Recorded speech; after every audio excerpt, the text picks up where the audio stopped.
Bonjour à tous, je suis Léa Audrin, coach et formatrice en développement professionnel et je vous souhaite la bienvenue sur Le Tilt, le podcast qui questionne les modes de travail d'aujourd'hui et de demain et donne des idées et des outils concrets à celles et ceux qui veulent réinventer leur vie professionnelle. Avant de passer à l'épisode, je voulais vivement remercier Yemanja, qui est le partenaire officiel de cet épisode et qui m'accueille dans ses locaux. Yemanja conçoit et réalise des aménagements de bureaux qui permettent aux entreprises d'offrir des espaces de travail accueillants pour les collaborateurs, où chacun peut se réunir, innover, produire et exprimer ses talents. Yemanja accompagne la transformation des modes de travail en repensant les espaces de bureau comme des lieux où le plaisir et la performance peuvent cohabiter. Vous l'aurez compris, Yemanja et moi partageons la même conviction. Chaque entreprise et chaque collaborateur est en mesure d'inventer et incarner sa propre manière de travailler. Dans ce nouvel épisode du Tilt, nous décortiquons un sujet passionnant en termes de bien-être et d'épanouissement professionnel, celui de la haute sensibilité au travail. Peut-on être très sensible, voire ultra sensible et être heureux au travail ? Pour explorer ce sujet, j'ai convié Saverio Tomasella à mon micro. Saverio est docteur en psychologie et en management, écrivain et fondateur de l'Observatoire de la sensibilité. Avec Saverio, nous explorons les pistes pour se sentir bien au travail en tant que personne hautement sensible. Nous discutons notamment des types d'espaces de travail et des dynamiques relationnelles favorables à l'épanouissement professionnel des personnes très sensibles. Ensemble, nous abordons également les sujets de la créativité et de la multipotentialité en entreprise. C'est un échange riche, avec des pistes de solutions concrètes et surtout une vraie ode à la sensibilité dans un monde du travail qui parfois nous amène à la mettre de côté. J'espère que vous aurez plaisir à écouter notre discussion, autant que j'en ai pris à rencontrer et à échanger avec Saverio. Si le podcast vous plaît, vous pouvez vous abonner sur votre plateforme d'écoute préférée, rejoindre ma newsletter ou me suivre sur Instagram, @le.tilt, pour vous inspirer et accéder à des clés de coaching concrètes pour se mettre sur le chemin d'une vie professionnelle épanouissante. Bonne écoute. Bonjour Saverio. Bonjour Léa. Merci beaucoup d'avoir accepté mon invitation sur le Tilt. Avec plaisir. Je suis ravie que vous ayez fait le chemin jusqu'à moi pour qu'on ait cette conversation sur la haute sensibilité au travail, qui est un sujet qui me tient beaucoup à cœur, qui revient souvent dans mes échanges avec les gens qui m'écoutent sur le Tilt. Comment est-ce qu'on peut être une personne hautement sensible et heureux au travail ?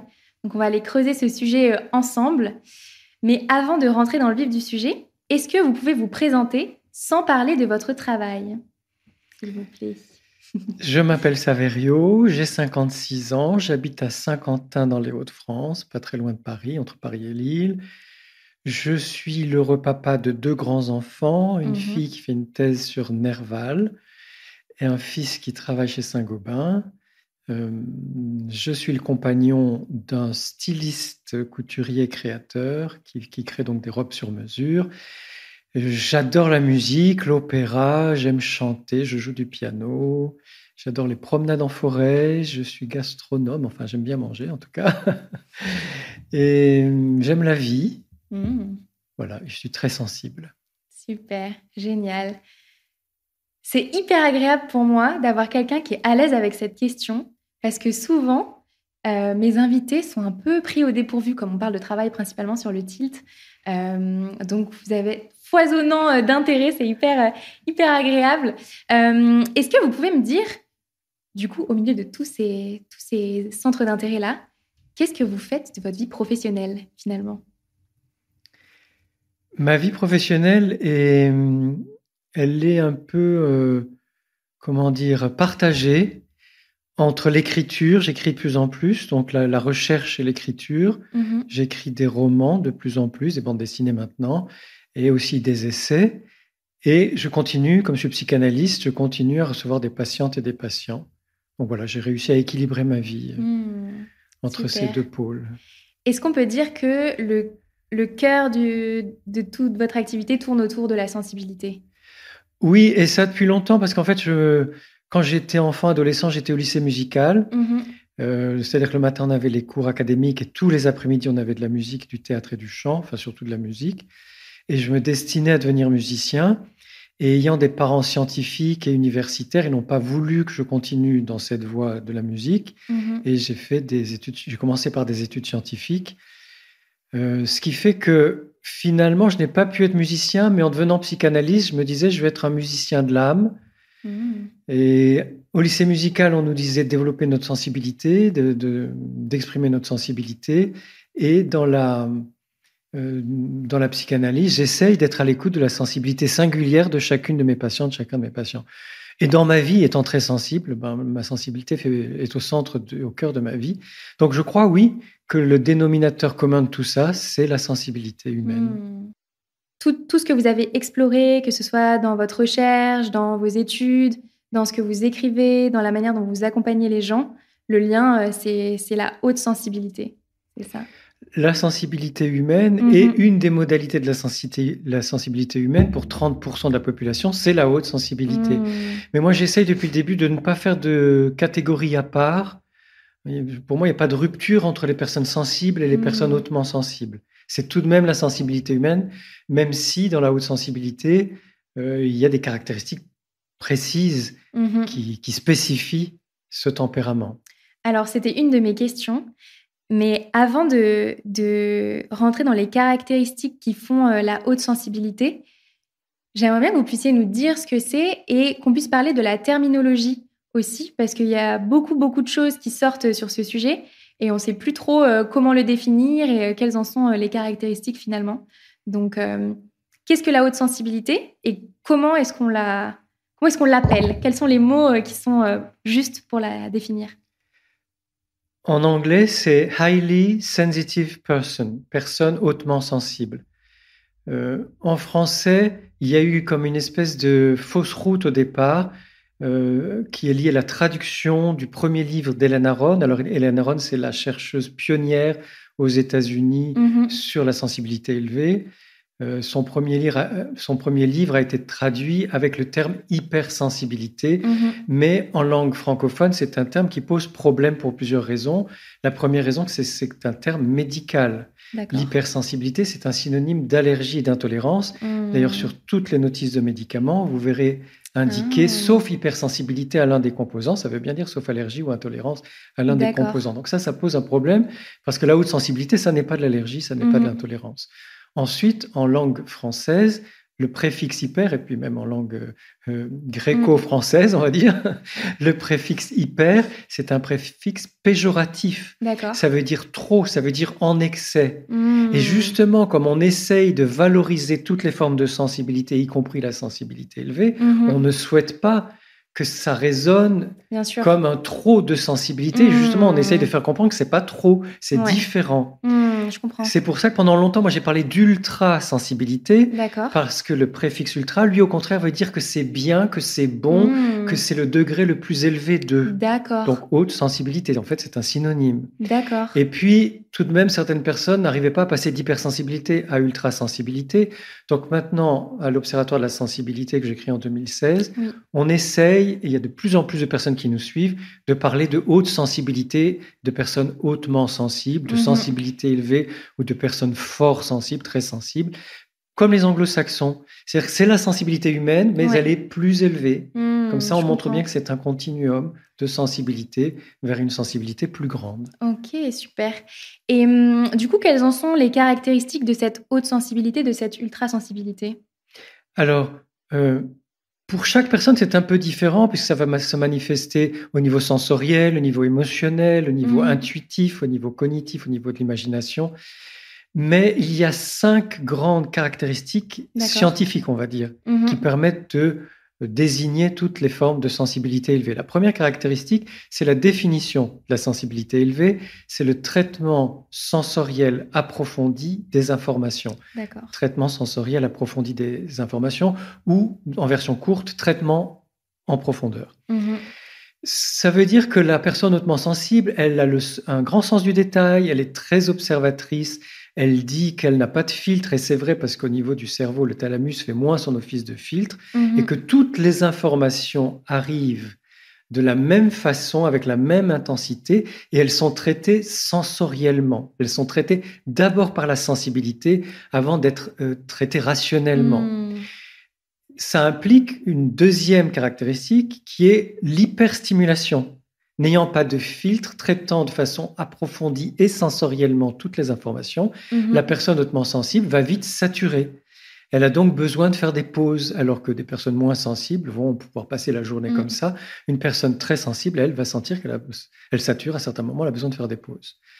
Troisième caractéristique concerne les émotions. Oui. La personne très sensible a beaucoup d'émotions, des émotions variées, des émotions intenses, des émotions plus durables, et elle est également perméable aux émotions des autres. Souvent, les personnes très sensibles vous disent « je suis une éponge ». Parce qu'elles prennent les émotions des autres, elles arrivent au travail par exemple, de très bonne humeur, elles sentent une tension, une colère, une tristesse, pof, elles deviennent tendues, en colère ou tristes, parce qu'elles sont tout de suite touchées et imprégnées par les émotions des autres. La quatrième caractéristique, c'est un sens de la nuance, de la subtilité, de la communication implicite, alors notamment les mimiques, les grimaces, les postures, les gestes, les intonations, la voix, tout ce qui va apporter du sens non dit dans les conversations et qui fait que parfois la personne hautement sensible va accorder plus d'importance à tel regard, tel geste, telle intonation qu'au propos lui-même, aux mots eux-mêmes. Et la cinquième caractéristique, alors les 4 premières ont été découvertes par Hélène Aron et son mari Arthur Aron aux États-Unis. Et la cinquième caractéristique, elle, a été mise en évidence par un pédiatre américain qui s'appelle Thomas Boyce, puis par un biologiste britannique qui s'appelle Michael Plus. Elle s'appelle la susceptibilité avantageuse ou la sensibilité avantageuse. Et très simplement, si je prends l'exemple d'un enfant, un enfant hautement sensible qui grandit dans un environnement de stress, de misère, de violence, de racisme ou de toutes sortes de choses comme ça, est un enfant qui va être malade plus souvent et plus longtemps, se blesser plus souvent, réussir moins à l'école, avoir plus tendance à l'anxiété, à la dépression, à l'adolescence, des tendances suicidaires, et avoir de moins bonnes relations sociales. D'accord. Le même enfant, dans un environnement porteur, encourageant, bienveillant, qui le soutient, qui l'aide, le comprend et l'écoute, ce même enfant va être en meilleure santé que la moyenne des autres enfants, mieux réussir à l'école, avoir de meilleures relations sociales, de bonne humeur, voir les choses de façon enthousiaste, être plus spontané, etc., etc. Donc on voit bien combien, pour la personne hautement sensible, l'environnement, donc l'environnement au travail, l'environnement va jouer un rôle primordial. Vous faites un lien magnifique avec justement cette question que j'avais envie de vous poser sur l'environnement de travail. C'est quoi l'impact d'un environnement de travail classique, donc en entreprise, en open space aujourd'hui, comme ça se fait dans la plupart des entreprises? C'est quoi l'impact de ce type d'environnement de travail sur une personne hautement sensible? Alors déjà, l'open space est très très mal vécu par les personnes très sensibles parce qu'il y a du bruit, des odeurs, de la lumière forte. C'est-à-dire qu'il n'y a pas de possibilité de moduler tout ce qui est bruit, son, odeur, conversation, etc. Alors que la personne hautement sensible, elle va se sentir bien dans un bureau où elle est seule, ou à 2 ou à 3, c'est-à-dire là où on peut mettre le bureau au bon endroit, baisser la lumière si nécessaire, parler moins fort et ne pas être incommodé par les conversations de personnes qu'on ne connaît pas ou peu, mais qui sont là à côté de la machine à café et racontent leur vie à longueur. On entend tout. Voilà, on entend tout, on n'arrive plus à travailler. J'ai une amie qui est hautement sensible, qui a longtemps travaillé dans un open space. Elle mettait non seulement des bouchons d'oreilles, mais un casque de chantier. Ah ouais, pour vraiment se mettre dans sa bulle. Elle ne supportait pas les conversations autour d'elle. Donc l'open space, c'est vraiment pas le bon environnement pour une personne très sensible. Il y a autre chose qui ne correspond pas à l'idéalisme, la spontanéité, l'authenticité des personnes hautement sensibles, c'est la hiérarchie. Plus il y a des échelons, plus il y a des procédures compliquées, des règles et des contraintes dans une entreprise, moins c'est facilitateur pour la personne très sensible. Ça, c'est très intéressant. C'est quelque chose que j'ai beaucoup comme retour parce que je fais des contenus sur les différentes cultures d'entreprise. Donc, on parle parfois d'entreprise opale, d'entreprise libérée, où on questionne cette notion de hiérarchie. Et souvent, c'est c'est des sujets qui interpellent les personnes qui sont très sensibles, de se dire peut-être que j'ai moyen de m'intégrer dans une structure qui a repensé la manière dont on hiérarchise les relations, dont on envisage les relations. Donc, je trouve ça hyper pertinent. C'est quoi l'impact concrètement sur le travail et la productivité d'une personne très sensible dans un environnement qui est bruyant, lumineux, qui n'est pas adapté à son fonctionnement? Eh bien, cette personne va saturer très vite. C'est-à-dire qu'elle arrive le matin, au bout d'1 heure, elle est fatiguée. Alors qu'elle a peut-être bien dormi, elle a mangé ce qui est bon pour elle le matin, le transport s'est bien passé, il n'y a aucune raison qu'elle se sente fatiguée au bout d'1 heure ou 2 heures.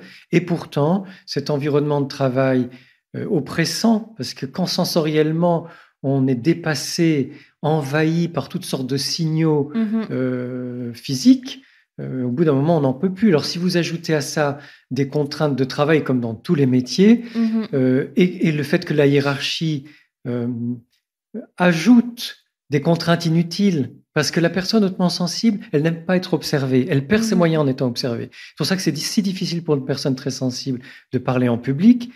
Par exemple, l'enfant ou l'adolescent qui prépare très très bien un exposé est sûr d'elle ou de lui et arrive en classe, présente son exposé et perd tous ses moyens. C'est pareil au travail pour un adulte ou une adulte très sensible qui peut être très très forte et pointue dans son domaine, avoir énormément travaillé son dossier, mais devant une grande assemblée ou même un groupe assez nombreux, va perdre ses moyens et va pas réussir à défendre son dossier du simple fait qu'elle se sent observée et que ça la met mal à l'aise et que ça la rend maladroite.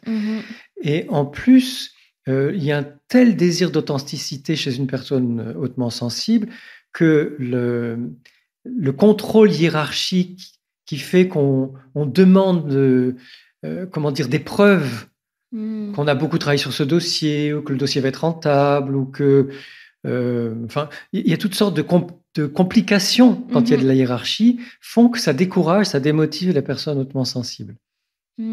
Alors on peut ajouter à ça le fait que souvent en cours de route, les personnes très sensibles vont préférer travailler à leur compte ou en télétravail, travailler à la maison, travailler dans des conditions qu'elles vont se créer elles-mêmes parce qu'elles savent exactement ce qui est bon pour elles dans le travail.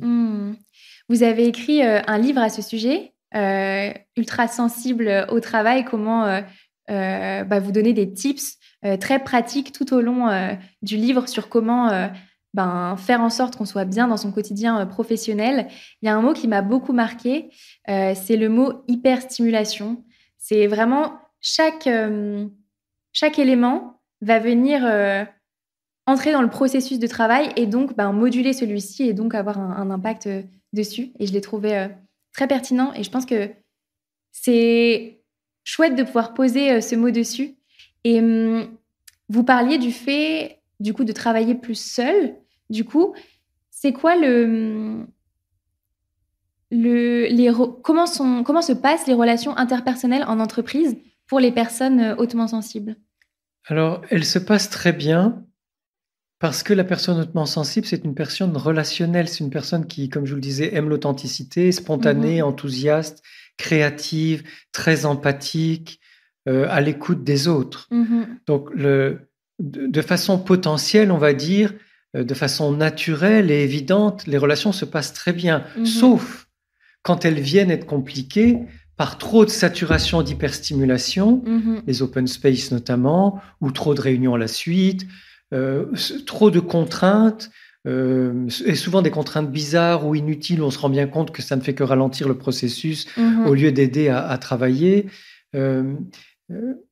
Ou alors quand on va mettre trop d'enjeux interpersonnels, c'est-à-dire que la personne hautement sensible, elle aime la simplicité dans son authenticité. Elle va aimer qu'en face de lui ou d'elle, il y ait une personne sincère. À partir du moment où les gens sont dans des jeux de manipulation, d'influence, de pouvoir, de domination, de je ne sais trop quoi, de faire respecter l'idéologie de l'entreprise qu'on appelle culture d'entreprise, ou des croyances qui ne sont pas les siennes, eh bien, elle se rend compte du subterfuge. Et tout d'un coup, ça ne l'intéresse plus parce que ça n'est plus sincère, parce que ça n'est plus naturel, parce que ça n'est plus dans l'enthousiasme. C'est un truc codé, c'est un truc fabriqué. Et là, elle se dit, à quoi bon, j'ai pas envie de jouer ce jeu-là. c'est là que les relations deviennent compliquées en entreprise. C'est parce qu'il y a du subterfuge, c'est parce qu'il y a de la manipulation, c'est parce qu'il y a de l'idéologie, c'est parce qu'il y a des enjeux de pouvoir ou de la langue de bois aussi. J'aime bien le parallèle que vous faites avec l'idéologie d'entreprise versus la culture d'entreprise. Est-ce que vous pensez que c'est possible de créer des cultures d'entreprise humanistes, je ne sais pas si c'est le bon mot, mais où l'humain dans son entièreté a une vraie place et où on s'appuie sur l'humain pour faire en sorte que l'entreprise fonctionne et pas l'inverse? Alors justement, c'est le modèle que je défends depuis longtemps. Je parle de révolution sensible, c'est ça que je veux dire dans le monde de l'entreprise, parce que la révolution sensible peut exister aussi à l'école, dans la famille, le couple, la relation amicale, etc.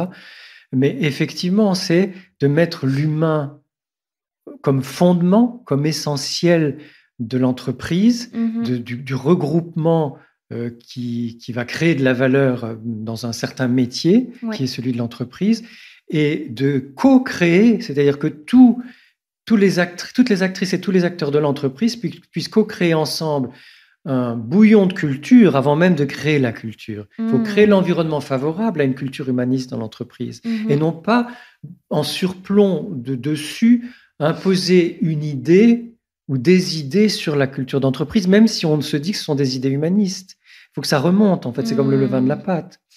C'est comme la plante qui pousse de la terre. On a besoin de partir du terrain pour que ce soit réel et que ce soit durable et que ça puisse, comme dans les hôpitaux magnétiques aux États-Unis ou les entreprises libérées. Ah oui. les hôpitaux magnétiques, c'est ça, ce sont des entreprises libérées au niveau médical, où il n'y a plus d'hierarchie, où tout le monde a le droit à la parole, où les patients sont extrêmement écoutés, patients et patientes sont extrêmement écoutés, respectés, et où, paraît-il, il n'y a plus de turnover. Les infirmières, les infirmiers et les médecins qui travaillent dans les hôpitaux magnétiques aux États-Unis, ils veulent rester dans ce type d'hôpitaux tellement ils sentent la différence avec les autres types d'hôpitaux qui fonctionnent de façon industrielle selon la rentabilité, selon des critères qui ne sont pas humains finalement. Mais ça a besoin de monter de chacune et de chacun qui y participe à cette culture in progress, culture in progress, c'est-à-dire que c'est une culture en création permanente. Est-ce que vous connaissez des entreprises qui sont, selon ce prisme-là, en France? J'ai envie d'en rencontrer. Est-ce que vous en connaissez ou pas? Oui, il y a des entreprises libérées en France. Dans mon livre, j'en cite un certain nombre. Je sais qu'il y a Gore-Tex, je sais qu'il y a Decathlon, mais il y en a d'autres, pardonnez-moi. Il y a aussi des administrations régionales qui fonctionnent selon ce modèle-là. Et j'ai rencontré en Belgique un monsieur qui travaille dans une entreprise libérée et qui disait à quel point, et lui, ça fait des années qu'il est dans une entreprise qui a changé en cours de route. C'est pas une entreprise qui s'est créée comme ça. C'était une entreprise qui était très hiérarchique et qui a choisi à un moment de changer de modèle. Ça fait une petite dizaine d'années. Il dit à quel point tout le monde est heureux d'aller travailler le matin. Cette notion de culture d'entreprise libérée, je l'ai beaucoup creusée au début du podcast, donc il y a 3 ans. Et du coup, j'ai gardé des relations avec des personnes qui ont ce type d'entreprise-là. Et j'ai déjeuné avec une il n'y a pas longtemps, qui me disait en fait le challenge d'une entreprise libérée qui grandit, c'est que tous les humains qui la composent s'investissent à la même hauteur dans l'entreprise, puisque la gouvernance se fait de manière partagée. Et est-ce que vous pensez que les personnes hautement sensibles sont plus à même de prendre ces responsabilités dans ce type d'entreprise ou pas? Je pense que c'est le meilleur type d'entreprise pour les personnes hautement sensibles. Il y a simplement une condition à respecter, c'est de savoir que la personne hautement sensible, elle est perfectionniste de nature. C'est-à-dire qu'elle a le sens du détail, elle est très observatrice, elle veut bien faire. Et elle veut bien faire non seulement pour elle, mais pour l'ensemble, pour les collègues aussi, pour la communauté.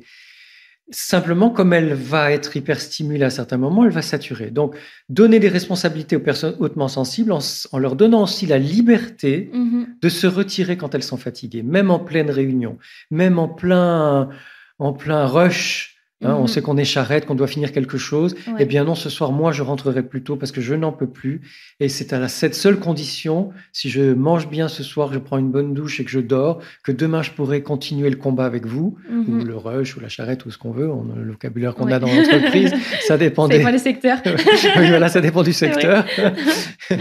Mais de ne pas imposer...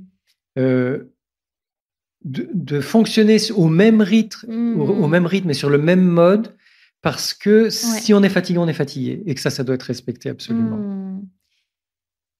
La question de l'énergie pour les personnes hautement sensibles, c'est quelque chose de très important. Est-ce que les personnes hautement sensibles sont plus à même de faire un burn-out ? Malheureusement, oui. Malheureusement, oui, pour deux raisons. La première, c'est justement ce perfectionnisme et cet engagement très important dans le travail qui peut amener à faire des heures supplémentaires ou à accepter des tâches en plus de tout ce qu'on fait déjà parce qu'on a envie d'aider les autres.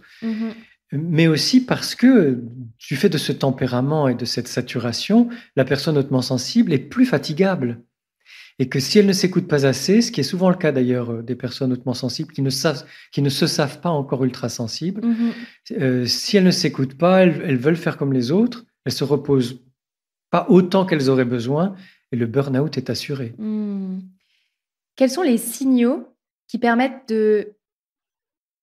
d'avoir des indices sur son taux d'énergie quand on est très sensible ? Qu'est-ce qu'on doit écouter au final, à l'intérieur de soi? Alors, c'est important déjà d'écouter son corps. Parce qu'on peut, très jeune, développer une surefficience mentale, une surefficience intellectuelle, justement pour essayer de compenser tous les petits côtés en décalage avec les autres. Je me fatigue plus vite, donc comment je vais faire pour continuer à suivre les cours même si je suis fatigué ? Je me pose plus de questions, je remarque la communication implicite, la communication non verbale, donc je tricote des choses, je rumine. Comme je suis perfectionniste, j'essaye aussi de perfectionner ma pensée, mon mode opératoire dans mon travail, enfin tout ce que je fais pour réussir au mieux. Et tout ça fait que la personne hautement sensible qui a développé une espèce de surefficience intellectuelle a perdu un peu le contact avec son corps. Elle fonctionne beaucoup avec la volonté. Donc quand on est jeune, ça va. Parce qu'on a de l'énergie, on se rétablit, on récupère facilement. Mais vers 35, 40, 45 ans, suivant les personnes, suivant le travail ou l'environnement, on commence à avoir moins d'énergie. Et là, il faut vraiment faire attention aux signaux physiques. Est-ce qu'on a des petites maladies plus qu'avant ?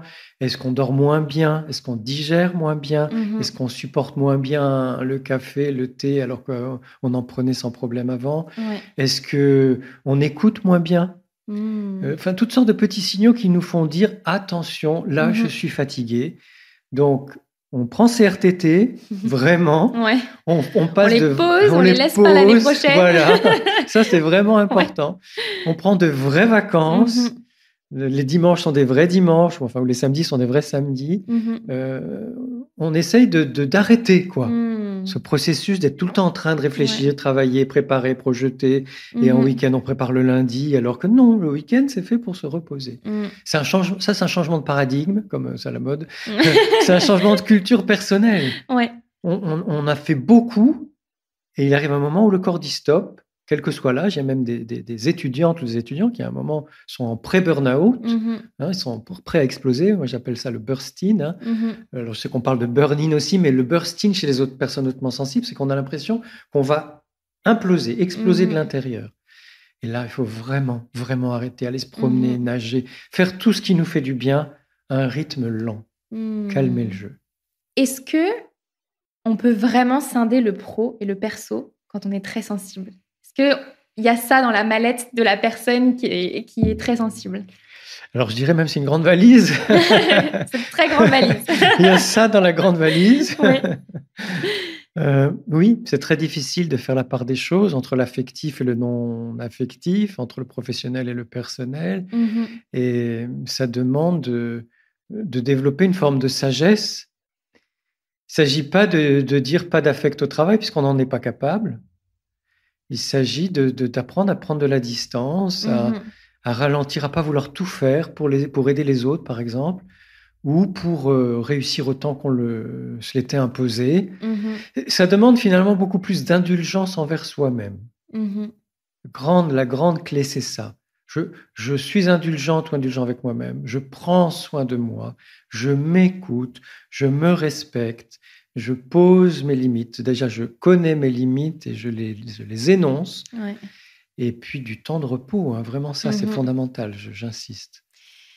Comment c'est possible, concrètement, de sortir de ce moule de la productivité, de l'hyperproductivité dans lequel on embarque quand on rentre dans une entreprise? Comment est-ce qu'on peut faire pour sortir de ça, concrètement? Comment est-ce qu'on peut communiquer aux autres nos besoins, par exemple? Est-ce que vous auriez des conseils concrets à donner à celles et ceux qui nous écoutent pour faire ce pas de côté dont, au final, ils et elles ont besoin, quoi? Alors, j'entends 3 choses dans votre question. Je vais essayer de ne pas les oublier. La première, c'est que tout ce qui est bon pour une personne hautement sensible est bon pour tous les êtres humains. Parce que tous les humains sont sensibles. Donc, de toute façon, de la saturation, on en vit aussi, même si on est moyennement sensible, hein, si on n'est pas hautement sensible. Et le goût pour l'authenticité, finalement, on l'a au fond de soi. Donc, le fait de ralentir, c'est important pour tout le monde. Le fait de ne pas être en surproductivité, c'est important pour tout le monde. Le fait de ne pas vouloir faire mieux que mieux, c'est important pour tout le monde. Alors, c'est important, bien sûr, pour les personnes hautement sensibles, mais ça peut aussi... C'est ça que j'appelle la révolution sensible. C'est-à-dire qu'à partir du moment où on écoute la sensibilité, et notamment les sensibilités élevées, on se rend compte des impasses d'un système surproductif, surconsommateur, etc., qui exploite la planète et qui l'épuise. Hein. Oui. C'est ça, c'est que finalement, si on est dans notre sensibilité, qu'elle soit élevée ou pas, on se rend compte des impasses, des signaux d'alarme ou d'alerte de ce qui ne va pas dans nos environnements, et on peut se dire non, là, c'est trop. C'est-à-dire qu'en fait, ce qui est compliqué là dans cette question, c'est que l'hyperproductivité, c'est un problème général du capitalisme actuel en fin de course, hein, où on nous pousse à consommer, on fait des Black Fridays à l'appel. Hein. C'est-à-dire qu'on ne sait plus comment faire pour écouler. Bon. Et donc, pour moi, ça n'est pas lié à la haute sensibilité. Et il y aurait peut-être tout un podcast à faire là-dessus, pour parler de qu'est-ce qui se passe pour qu'on surproduise, qu'on surconsomme, et qu'on nous burn-outise, quoi. C'est-à-dire qu'on nous pousse au burn-out. Exactement. En fait. Ça m'évoque un livre de Laetitia Vito, je ne sais pas si vous la connaissez, qui a sorti cette année. Elle parle du fait qu'on aurait peut-être tout intérêt à sortir de cette hyperproductivité dans les entreprises, où cette hyperproductivité, c'est qu'on voit sur LinkedIn, sur tous les contenus, etc. Parce que c'est une notion qui est écocide, qui tue les humains, finalement, à petit feu. Donc, en fait, on n'a aucun intérêt à long terme à rester dans cette hyperproductivité-là.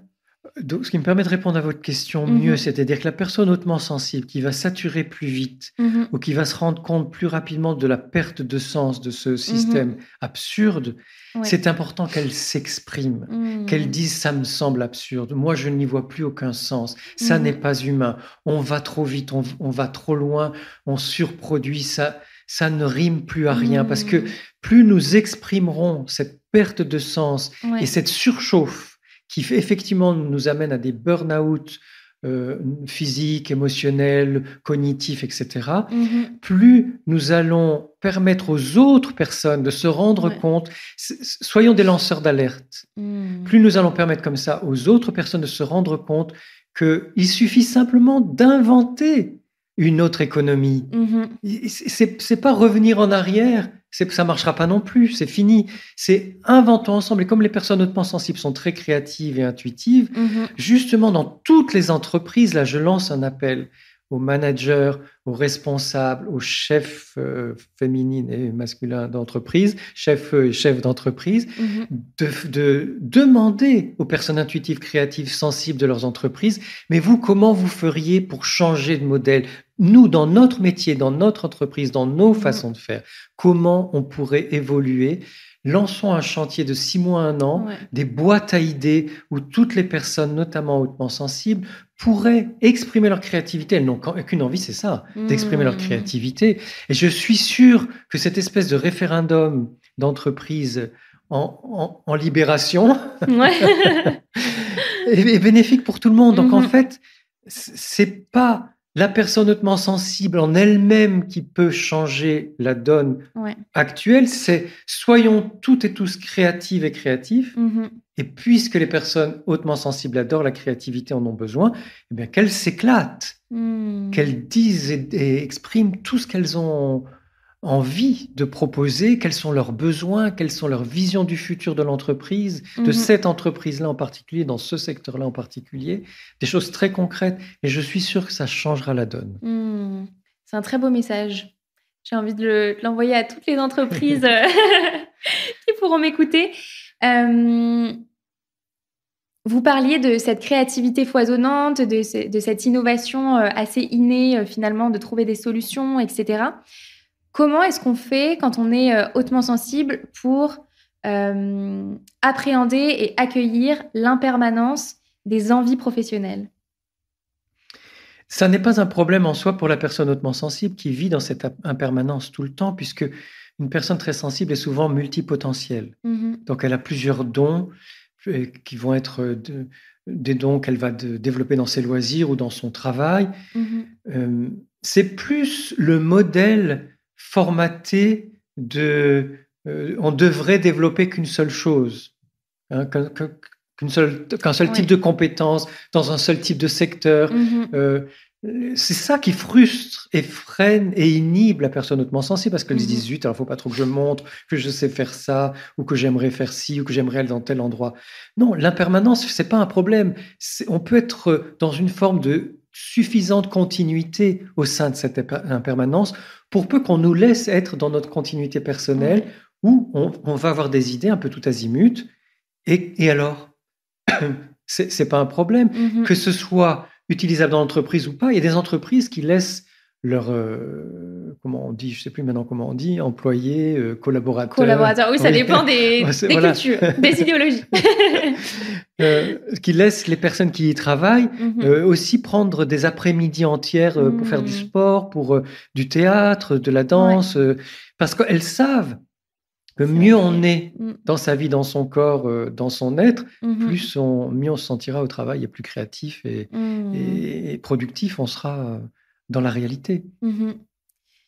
Je suis totalement d'accord avec vous. Je pense qu'on est tous pluriels dans nos vies professionnelles et que c'est important de passer ce message que la vie professionnelle de A à Z sur le même boulot, sur le même secteur, même pour les gens qui sont un peu moins multipotentiels, je pense que ça n'existe plus et que ça ne correspond pas à qui nous sommes en tant qu'humains. On a beaucoup de challenges à relever aujourd'hui sur plein de sujets, que ce soit l'économie, l'écologie, etc.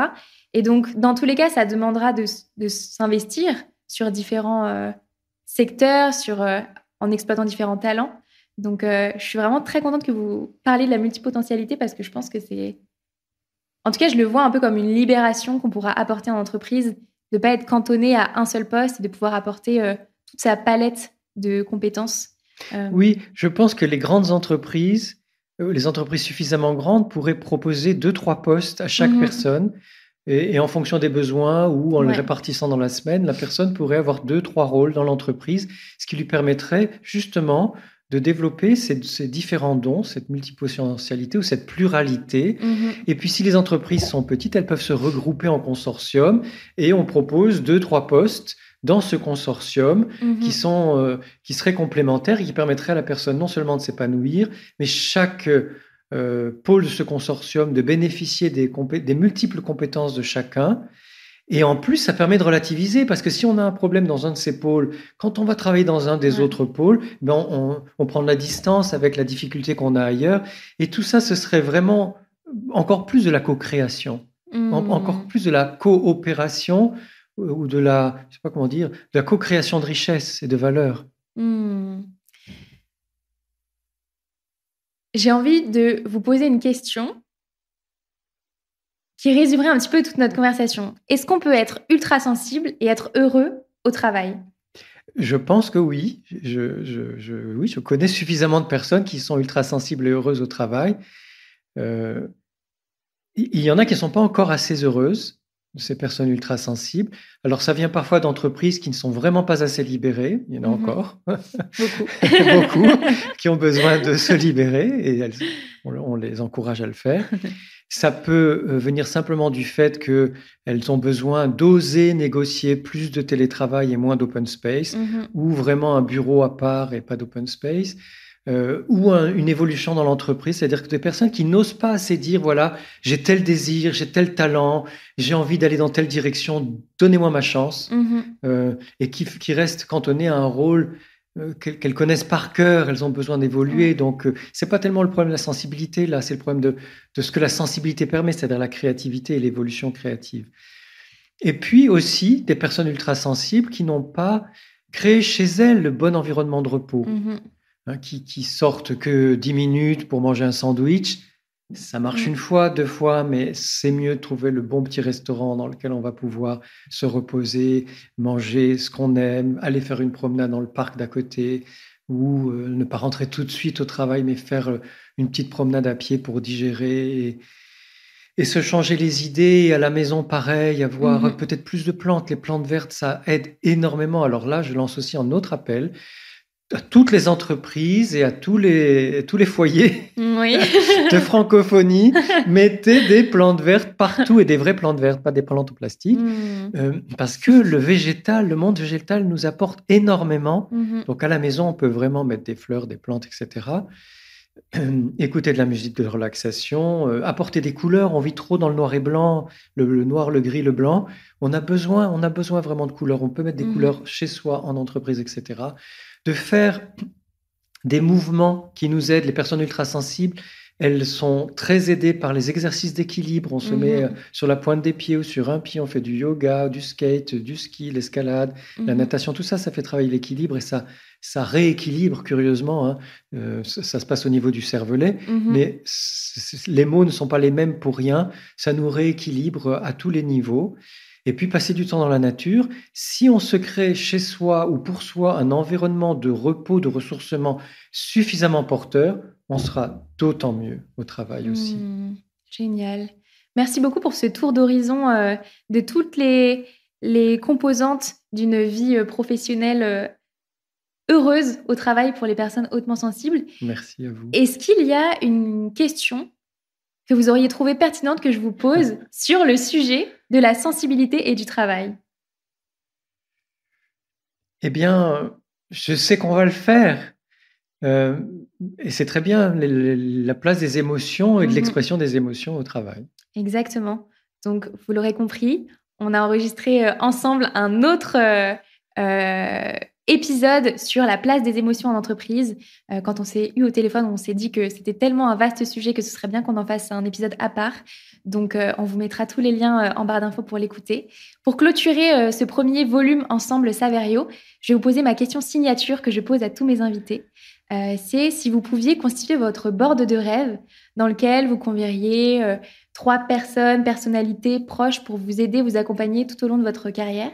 Qui est-ce que vous mettriez dedans ? Alors, j'ai pensé à 3 bisounours, à 3 grands ultra sensibles, à 3 amis et collègues que j'adore, que j'aime profondément et qui m'aiment profondément. Flora Gavant, Alban Bourdi, Christine Leclerc-Scherling, tous 3 qui font partie de l'Observatoire de la sensibilité, qui sont des êtres extraordinaires, vraiment le cœur ouvert, dans une merveilleuse sensibilité, et qui m'accueillent, m'acceptent comme je suis, me soutiennent, me donnent des idées ou avec qui je peux partager des idées, qui ont vraiment cette écoute qui permet parfois de qui nous permet de mieux nous entendre, de mieux comprendre qui on est et ce vers quoi on veut aller, ou qui confirme des intuitions, des aspirations. Donc voilà mon équipe de rêve. Génial, donc vous l'avez déjà. Oui, je l'ai déjà. Finalement, super, ça c'est top, oui, c'est ce top, genre de board. Oui. Super, Saverio, merci infiniment pour cette Léa. discussion sur l'ultrasensibilité. Et pour ceux qui veulent continuer de nous écouter, vous pouvez aller écouter l'épisode sur la place des émotions en entreprise. À bientôt. À bientôt. Merci beaucoup d'avoir écouté cet épisode du Tilt. J'espère que ma discussion avec Saverio vous aura permis de mieux comprendre ce qu'est la haute sensibilité et comment se créer une vie professionnelle sur mesure en respectant qui vous êtes et votre mode de fonctionnement. Et comme vous êtes encore là, à m'écouter, c'est certainement que cet épisode vous a plu. Alors n'hésitez pas à m'envoyer un petit message sur Instagram, @le.tilt, pour me dire ce que cet épisode vous a apporté et me partager où vous en êtes professionnellement. C'est toujours un plaisir de vous lire. Vous pouvez également vous abonner au podcast sur votre plateforme d'écoute préférée, Apple Podcasts, Spotify, Deezer, bref, là où vous m'écoutez. Et dernière chose, le Tilt est maintenant sur YouTube. Vous pouvez donc taper le Tilt TV sur YouTube et aller vous abonner. À bientôt!